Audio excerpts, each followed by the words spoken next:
অনেকগুলোই সিমলা মির্চ ছিল। হ্যাঁ, তার মধ্যে থেকে এই দুটো ছোটো সাইজের সিমলা মির্চ পেয়েছি। তো এগুলোকে আমি দেখুন মুখটা কেটে নিয়েছি, কেটে নিয়ে ভেতরের যে এটা বার করে নিয়েছি। দুটোকে তাই করেছি, করে তেলে একটু ভাজতে দিলাম হালকা করে। হ্যাঁ, আর এইখানে এই দেখুন একটু আলু সেদ্ধ আর একটু পনির, পনির ছিল ঘরে তাই করতে গেলাম। দিয়ে এটাকে আলু সেদ্ধটাকে মাখবো। হালকা করে ভেজে নেবো। এটাকে আলু সেদ্ধটাকে পনির দিয়ে মেখে নেব, সবজি একটু মেখে নিলাম।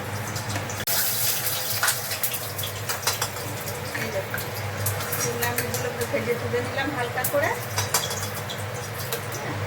দিয়ে এতে একটুখানি রসুন কুচি, আদা কুচি, এই দেখুন রসুন আদা আর একটু ওই লঙ্কা ফোড়ন দিলাম। হয়ে গেল। দিয়ে তার মধ্যে এই আলু পনিরটা মাথাটা দিয়ে দিলাম।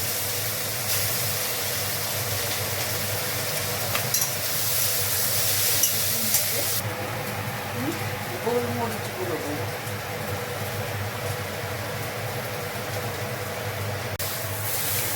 এই দেখুন এটা ভাজা হয়ে গেছে। এবার এর ওপরে এই দেখুন একটু বাদামকে রেখেছিলাম ক্র্যাশ করে, শুকনো খোলায় ভাজা বাদাম, তাতে একটু টিকটিক লাগবে। আর এই যে আর একটা ধনেটাকে শুকনো খোলায় ভেজে নিয়ে আর আধ ভাঙা করেছি, এটাও এখানটাই দেবো। তাহলে এটা একটুখানি হলো। আর এই যে একটু কস্তুরি মেথি আছে, এটা একটু দিয়ে দিলাম।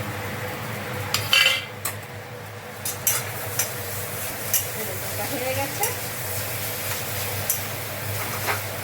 থালায় নামিয়ে নিলাম।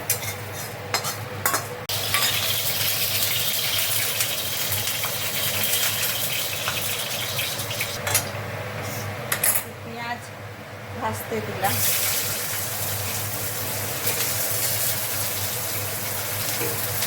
এইটাকে এর ভেতরে পুর করবো।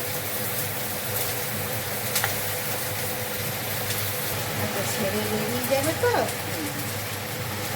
বন্ধ করে দিলাম, আর ফলে ছাড়বে না।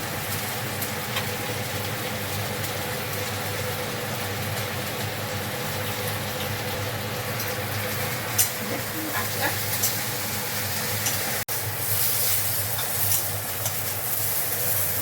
পেঁয়াজটা ভাজা হয়ে গেছে। এরপরে এসে খালি আদা রসুন আর কাঁচা লঙ্কা বাটা দিলাম,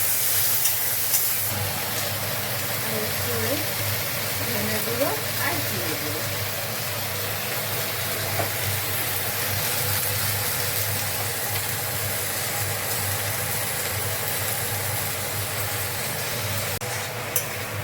মশলা ভাজা হয়ে গেছে, তেল ছেড়ে গেছে। এতে একটু কাজু আর চার মগজ বাটা দিয়ে দিলাম।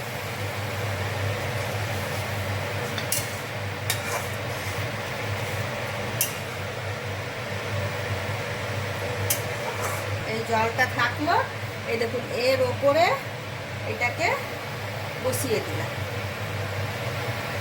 দিয়ে একটু ঢাকা দিয়ে দিলাম, ভাপে সেদ্ধ হয়ে যাবে। এই দেখুন হয়ে গেছে। এবার এই যে নামিয়ে ফেলি। এই দেখুন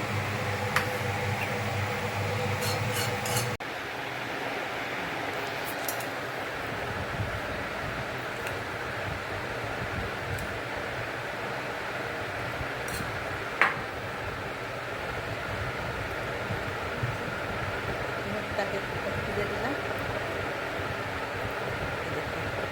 দেখেছেন